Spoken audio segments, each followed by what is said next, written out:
Mukena Aisyana, nyaman dan menawan.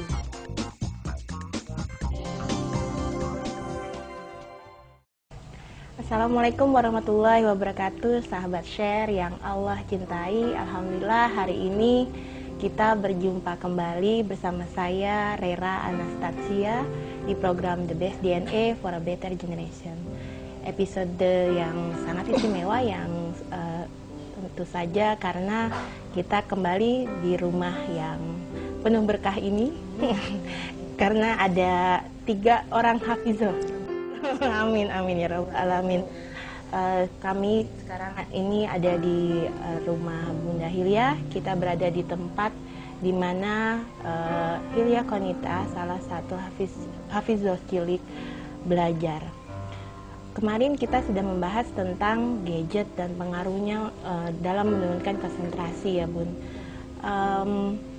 Bisa kembali dijabarkan apa sih yang menyebabkan begitu buruknya pengaruh gadget, apalagi saat ini banyak sekali orang tua yang sepertinya memberikan atau ketenangan kepada anaknya atau memberikan pilihan pada anaknya itu ya ditambahkan dengan gadget ini. Itu apa sih Bunda yang bisa mengganggu? Baik, kalau saya lihat fenomena yang saat ini seperti pengasuh yang kedua ya. Jadi beberapa kesempatan bertemu orang tua dalam satu seminar, anaknya rewel, ditenangkan dengan gadget. Kemudian di acara-acara pertemuan, sini sayang, kita di sini, iya kita ngobrol lagi. Masuk kok. Cantik banget, ada ininya. Ya kita sini, kita lagi ngobrol-ngobrol lagi, lanjutkan lagi. Iya, jadi sepertinya orang tua tuh pergi kemana-mana, jangan lupa iPad-nya, jangan lupa. Kayak sepertinya kalau ketinggalan tuh udah malapetaka. Karena nanti di mobil boring, bisa main-main seperti itu. Kalau menurut saya itu mobil lah ya. Jadi anak akan terganggu kalau menurut saya. Dan memang dari penelitian pernah saya dengar infonya itu banyak efek-efek buruknya dari radiasinya. Kemudian pola gambar yang bergerak cepat itu akan menghilangkan konsentrasi. Sebaiknya pernah saya dengar dari usia 0 sampai 10 tahun bahkan itu kadang dikatakan no gadget. Jadi tidak diberikan gadget sejak usia dari 0 sampai 10 tahun itu. Jadi kita lebih menggunakan waktu-waktu itu untuk anak, misalnya mereka mewarnai, menggambar, kemudian bolak-balik buku, membaca buku, kemudian lari, bergerak, naik sepeda atau apa. Kalau mereka sudah nyaman dengan gadget itu mereka betah berlama-lama duduk. Kemudian ada temannya lagi cemilan. Nah itu masalah anak sekarang kan obesitas banyak karena mereka makan masuk tapi aktivitasnya sedikit sekali. PS, main-mainan yang seperti itu main-mainan yang anak-anak di kota itu memang merusak ya kalau menurut beberapa peneliti. Konsentrasi mereka untuk belajar pun pastinya akan menurun karena mereka sudah terlalu terbiasa menikmati gerak-gerik yang indah, pemandangan yang indah dari gadget itu. Kemudian yang asik mainnya cuma disentuh-sentuh saja sudah bergerak. Ketika mereka harus berpikir keras, belajar, membaca, harus tahu bagaimana nanti maksud bacaan ini, kemudian harus menyimpulkan, itu kan perlu berpikir keras.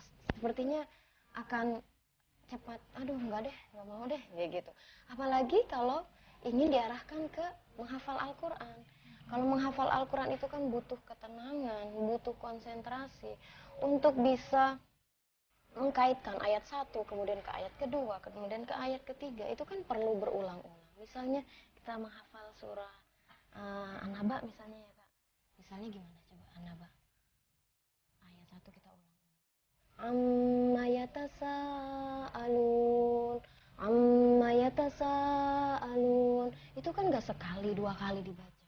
Itu bisa harus berkali-kali kalau mau menghafal itu. Bahkan ada yang mengatakan 20 kali diulang nanti bisa. Kemudian sudah itu dikaitkan lagi. Ayat kedua, anin naba'il azim, anin naba'il azim. Diulang lagi ayat 1. Amma yatasaalun, anin naba'il azim.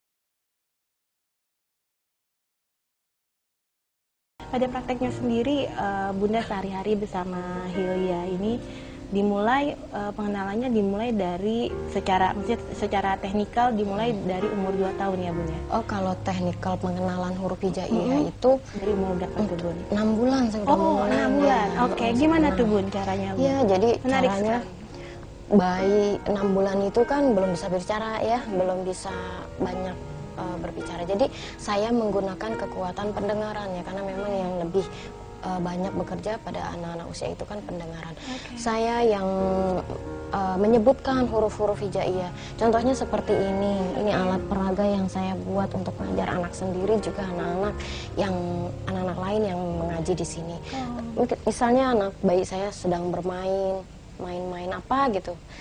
Setiap hari saya punya jadwal membacakan huruf-huruf ini. Misal saya bacakan a, ba, ta, sa, ja, ha, ho, terus sampai ya. Terus dari ya saya balik ya, a, wa, ha, wa. Nah, terus saya acak lagi ko, do, fa, ro. Itu walaupun dia tidak fokus memperhatikan huruf ini, karena memang kekuatan diri pendengarannya yang bekerja, lama-lama saya selalu ulang itu.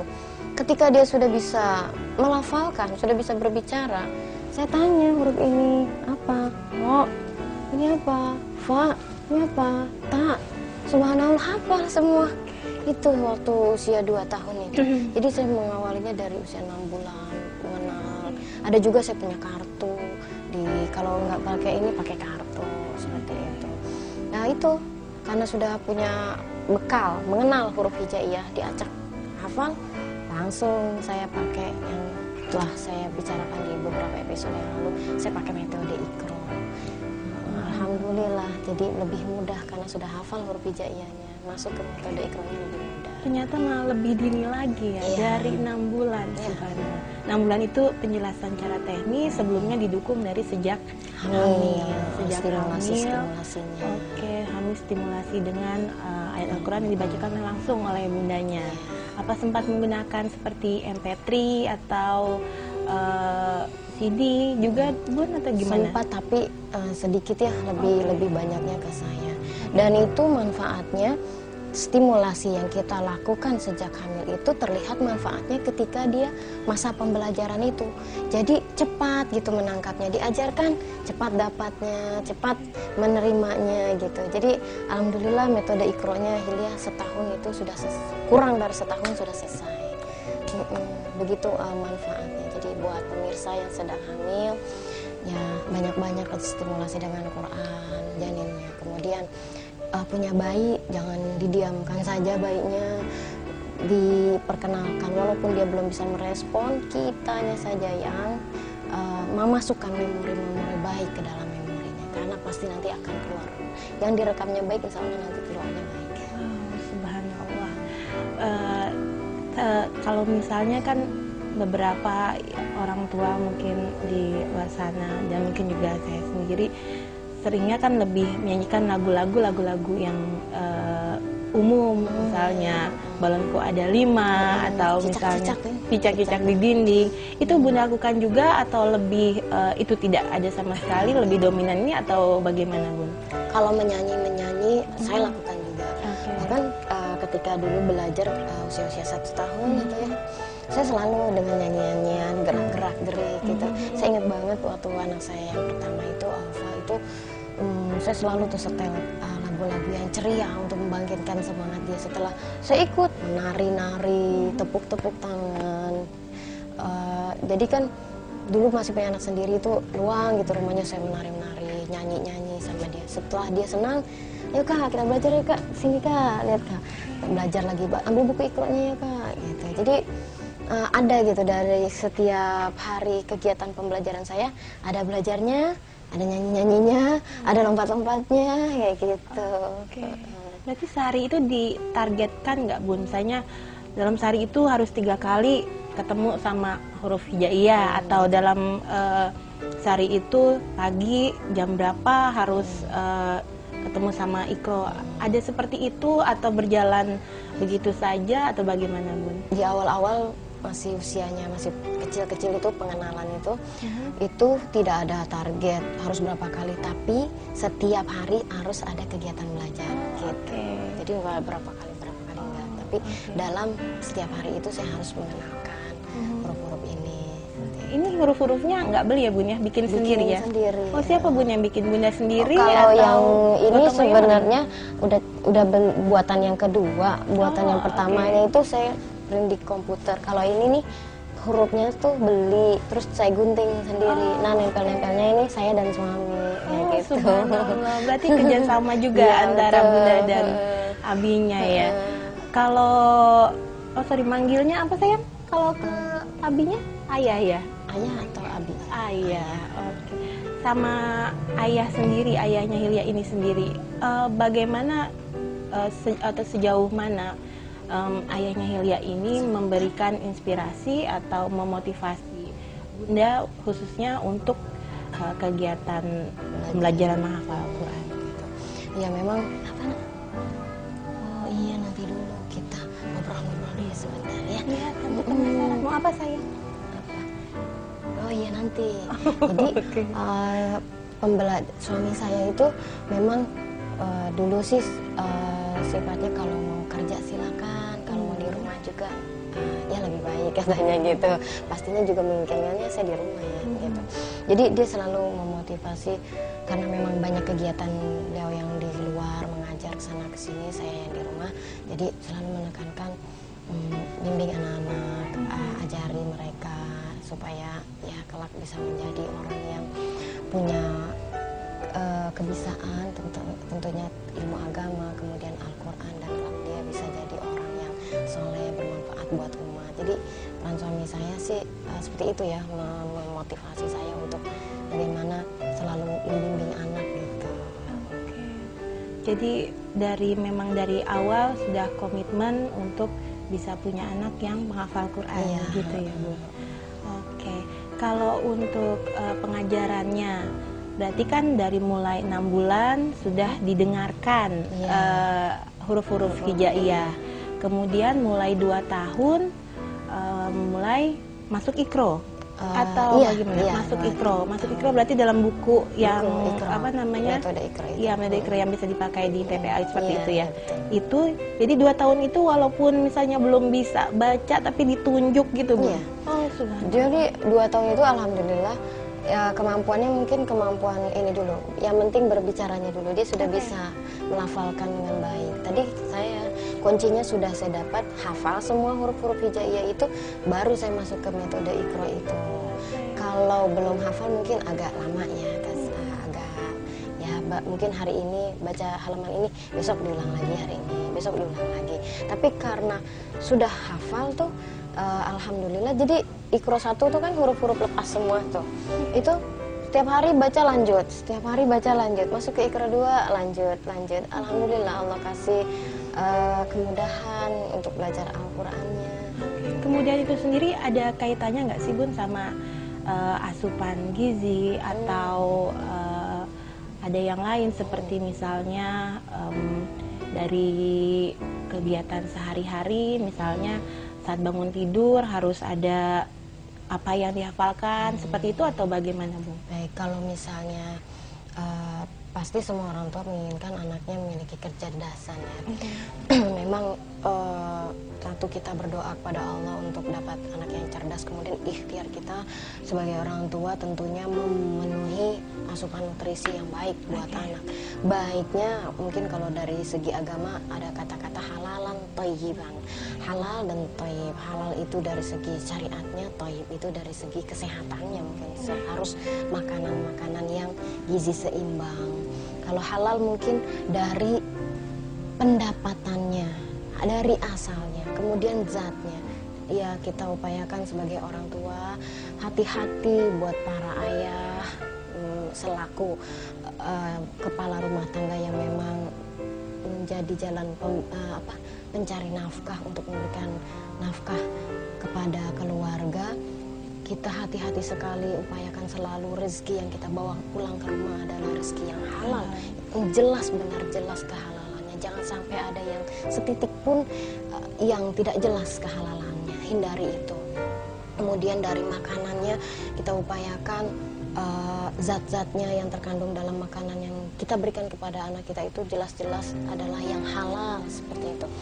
Kemudian dari jajanan-jajanan, saya membiasakan dari kecil itu selalu mengenalkan logo halal minimal, Mbak. Jadi anak usia 1 tahun itu saya sudah perkenalkan dengan logo halal. Jadi ketika saya ajak ke market, boleh ya beli, tapi lihat yang ada tanda ininya nih. Kalau ada yang tanda ininya, boleh dimasukkan ke keranjangnya. Kalau nggak ada, nggak boleh. Ada ikut pesta ulang tahun, misalnya dapat bingkisan dari teman, saya ajarin menyeleksi makanannya. Kalau ada yang tanda halalnya, boleh simpan sebelah kanan. Kalau yang tidak ada tanda halalnya, sebelah kiri. Nanti kalau yang ada tanda halalnya, boleh dimakan, simpan di kulkas. Kalau yang nggak ada tanda halalnya, langsung simpannya di tempat sampah ya, sudah gitu. Itu saya biasakan dari usia mereka kecil. Sampai saat ini pun kalau mau makan, "Mah, ini boleh ya, Mah? Karena ada label halalnya." "Iya, boleh, silakan." Kalau untuk makanan-makanan yang jadi, misalnya saya bilang kalau makanannya yang dibuat oleh orang muslim, insya Allah halal. Kan kadang ada juga pengalaman yang lucu, Mbak. Anak saya di pesantren dikasih pisang goreng, nggak mau karena nggak ada tanda halal katanya. Saya bilang kayak gitu. Kalau ini insya Allah halal karena pisangnya dari Allah, saya bilang gitu. Yang bikin ibu-ibu orang Islam insya Allah halal. Sampai ada pengalaman seperti itu, Ustadznya sendiri cerita sama saya, "Nggak mau, Bu, apa dikasih pisang goreng katanya nggak ada label halal." Dulu saya salah ngasih pelajaran pas saya bilang Bukan gitu. salah, mungkin terlalu dalam. Nah, namanya terlalu hebat sekali, karena terus terang kalau saya sendiri masih dalam level mana yang mengandung MSG, mana yang bukan, baru sampai level itu, belum sampai level. Itu baru toyib tuh ya. Kita tadi Subhanallah. halalan toyiban, baru yang toyibnya kita selalu memberikan makanan-makanan yang gizi seimbangnya. Selalu anak ajarin makan sayur, kemudian makan buah. Kalau saya makan sayur ngajarinnya seperti ini, saya bilang, "Mama senang hari ini punya anak yang cerdas-cerdas karena mama waktu hamil mau makan sayur, mau makan ikan.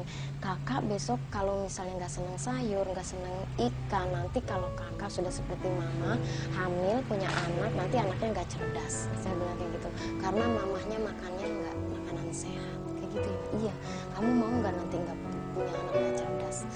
"Nggak mau, Ma." Gitu. Jadi panjang jauh gitu. Terus baru makanan jajan tuh saya selalu membiasakan. Komposisi pun di makanan tuh saya ajarin. Kalau ada yang bacaannya monosodium glutamat, yang seperti itu nggak boleh dimakan karena nanti bisa rusak. Jadi seperti itu saya ajarin. Jadi konsep halalan thayyiban. Jangan toyib aja. Saya mendapat Jangan ilmu hambat baru aja. lagi. Kemarin mendapat ilmu tauhid tentang pengenalan semua adalah ciptaan Allah. Dari situ insya Allah akan terbentuk ketakutan terhadap Allah. Sekarang saya mendapat pelajaran lagi. Hebat ya gunanya ya. Kalau halal boleh ya. Kalau beli makanan kita harus ada tanda halalnya ya. Gitu, subhanallah. Kemudian kan untuk dari konsep Halan Thayyiban, kemudian menciptakan keluarga yang bukan hanya memiliki anak yang soleh, tapi juga cinta sama Quran ini, itu bagaimana penerapan dari Bunda Hilya? Saya pernah mendengar Bunda Hilya pernah menyinggung soal Quran aplikasi. Itu seperti apa sehari-harinya? Quran aplikasi itu adalah Quran, ayat-ayat Quran yang kita terapkan dalam kehidupan keseharian anak. Misalnya hal-hal yang sederhana saja, anak biasanya punya rasa takut. Takut gelap, takut ke kamar mandi. Bilang, takut, gak apa-apa punya rasa takut, tetapi ingat, kita punya Allah. Allah mengajarkan kita berlindung kepada Allah. Di sini ada surah An-Nas, ada surah Al-Falaq, ada surah Al-Ikhlas. Kalau kita takut, kita berlindung aja kepada Allah sambil baca surah An-Nas. Insya Allah nanti kita dijagain oleh Allah SWT. Sebilang seperti itu. Kemudian misalnya memerintahkan sholat. Saya tidak hanya keluar-keluar, ayo sholat. Tidak, begitu kan ya Kak? Begitu enggak ya, Bu? Sholat, pasti mama bilang ya. Sholat itu siapa yang nyuruh? Kalau kamu melaksanakan sholat, berarti kamu melaksanakan perintah Allah, bukan mama yang merintah. Ini nih ayatnya ada di surah Luqman misalnya. Saya buka suratnya, kemudian karena sudah bisa baca, ayo Kak coba baca nih artinya, seperti itu perintah sholat. Misalnya kamu juga harus mendengarkan kata-kata ayah, kata-kata mama. Bukan karena mama pengen dihormati, kamu taat sama ayah sama mama, itu siapa yang nyuruh? Allah. Kamu taat sama ayah sama mama berarti taat kepada Allah. Nih Qurannya ayat sini, coba tuh ada perintah berbuat baik pada orang tua. Jadi anak punya dasar gitu Pak. Oh, saya harus taat sama orang tua karena Allah yang nyuruh. Ada. Walaupun masih sekecil ini. Jadi kita udah membangun persepsi pikiran mereka bahwa apa yang dilakukan itu memang ada di dalam Quran. Kan memang udah diarahkan menghafal. Jadi saya beberapa kesempatan itu ayat-ayat yang dia hafal itu saya terangkan dulu maknanya. Jadi misalnya ada tentang surga. Mama pernah ya Kak di surga Dengar cerita dong Tante, tentang apa Kak? kayak gimana sih? Di surga ada air yang gimana? Ada madu, ada sungai apa aja? Sungai madu. Terus ada sungai khamar ya. Terus ada apa lagi? Ada buah-buahan. Ya, itu ada ketika menghafal surah apa itu? Al-Fatihah atau Muhammad ya. Nah, itu ada surah Muhammad. Itu ada cerita Ayatnya tentang apa? surga. Dengar dong, Coba mau ayatnya dengar. apa? Yuk, yang surga. Ayo. 1, 2, 3. Auzubillah. Auzubillah aja. A'udzubillahi minasyaitonirrajim. Bismillahirrahmanirrahim. Masalul jannatil lati wu'idal muttaqun. Fiha anharum min ma'in ghairi asin wa anharum labanin lam yataghayyar ta'muhu wa anharum min khamrin ladzatin lisharibin wa anharum min asalin musaffan wa lahum fiha min kulli thamarati wa maghfiratun min rabbihim. Shadaqallahul azim. Itu gambaran surga, gambaran surga lil muttaqin ya Kak, kata untuk orang-orang yang bertakwa. Di situ ada sungai yang airnya tidak payah. Di situ ada sungai susu ya Kak, yang lezat diminum. Kemudian di situ ada sungai khamar yang ketika diminum airnya tidak memabukkan. Di situ saya sering bercerita, ini kan di surga ada sungai-sungai ini. Kalau di dunia kita baru lihat sungai air aja, nanti di surga ada sungai ini. Jadi saya salah sampaikan. Kemudian ada lagi ayat-ayat tentang neraka, bahwa orang di neraka itu makanannya dari buah yang berduri. Nah, coba surah apa? Ada ya? Bukan surah Al-Ghasyiyah ya. Hal ataka hadithul ghasyiyah. Nasihat, oh bisa juga, al-ghasyiyah juga bisa. Jadi misalnya bercerita tentang neraka, kehidupan neraka, saya gambarkan ini, orang di neraka nanti minumannya dari nanah, dari buah yang berduri, dari seperti itu. Jadi walaupun masih sekecil ini saya sampaikan saja, karena memang itu adalah berita yang karena dari Quran. Jadi nggak betul, oh terlalu dini, tidak. Itu adalah kebenaran. Kapanpun kita sampaikan nggak pasti baik, karena itu firman Allah.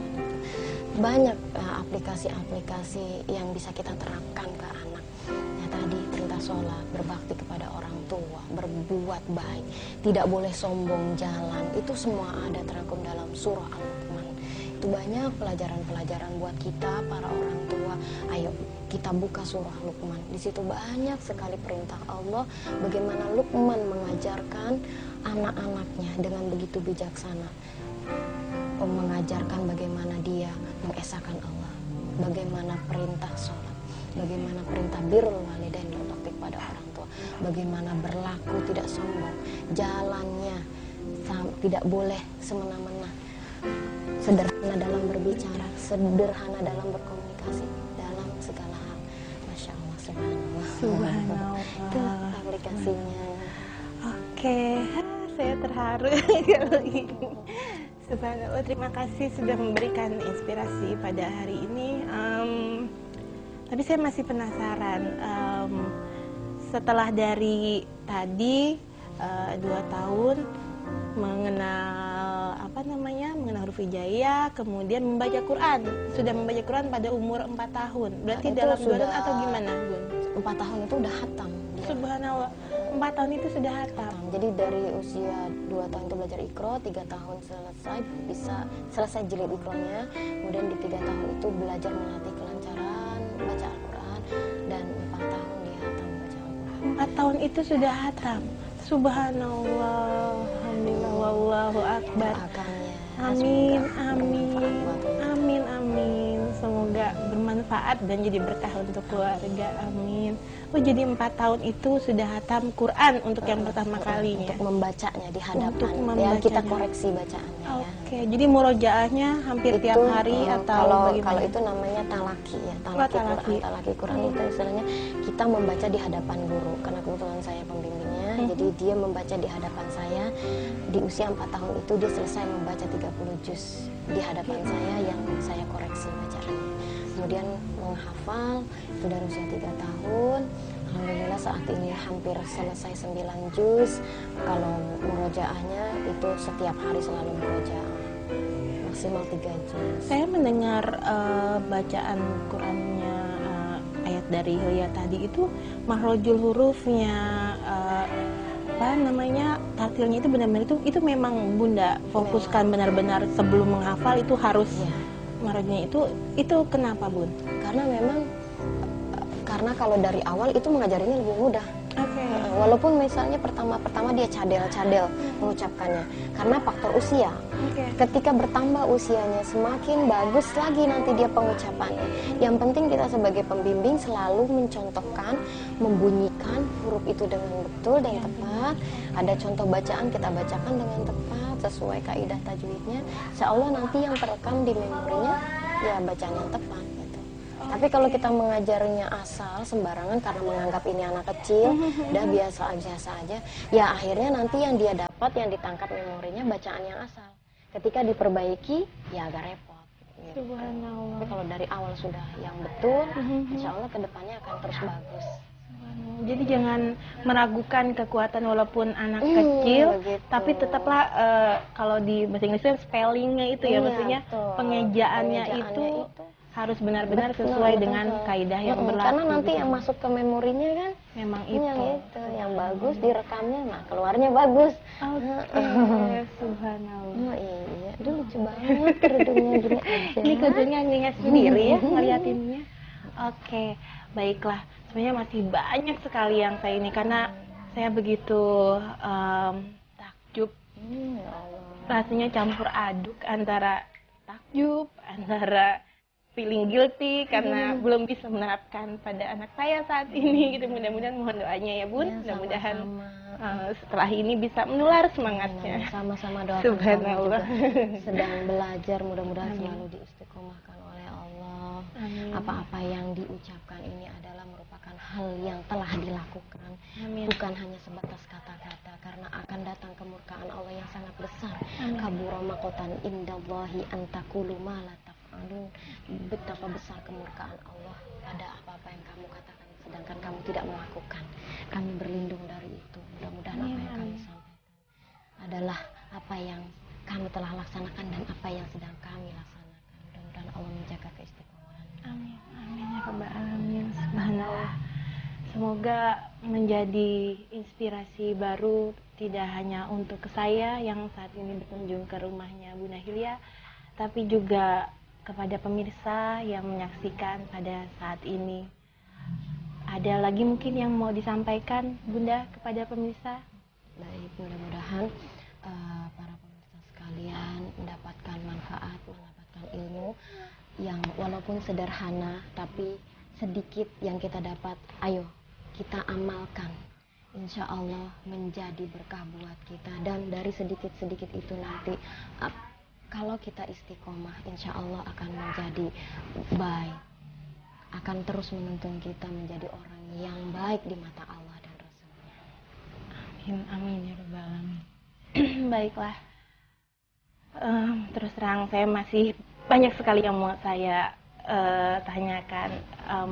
Doakan mudah-mudahan ada kesempatan yang lain ya Bun. Insya Allah mudah-mudahan. Tidak hanya saat ini saja, berlanjut ke kesempatan berikutnya. Allah mudahkan, Allah cukupkan mudah-mudahan. Begitulah pemirsa, telah kita saksikan bersama bagaimana begitu menginspirasinya Bunda Hilya dan Hilya Qonita, bagaimana sudah berumur, bukan sudah, justru baru berumur berapa Bun? 6 tahun. 6 tahun dan sudah menghafal hampir 9 juz. Subhanallah, walhamdulillah, wallahu akbar. Semoga semangat ini menular ke seluruh penjuru Indonesia dan ke seluruh belahan negeri, sehingga umat muslim dan muslimat kembali kepada Al-Quran, kembali mencintai Al-Quran, dan tidak hanya cuma mencintai Al-Quran tapi juga dapat menerapkannya, menerapkan kandungannya ke dalam kehidupan sehari-hari. Saya Rera Anastasia undur diri. Terima kasih banyak Bunda Hilya, terima kasih banyak Hilya Qonita. Subhanallah, bacaannya membuat benar terharu. Semoga kita kembali pada kesempatan berikutnya. Tetap terus saksikan The Best DNA for a Better Generation hanya di Share Channel, Sharing and Inspiring Innovation Channel. Wassalamualaikum warahmatullahi wabarakatuh.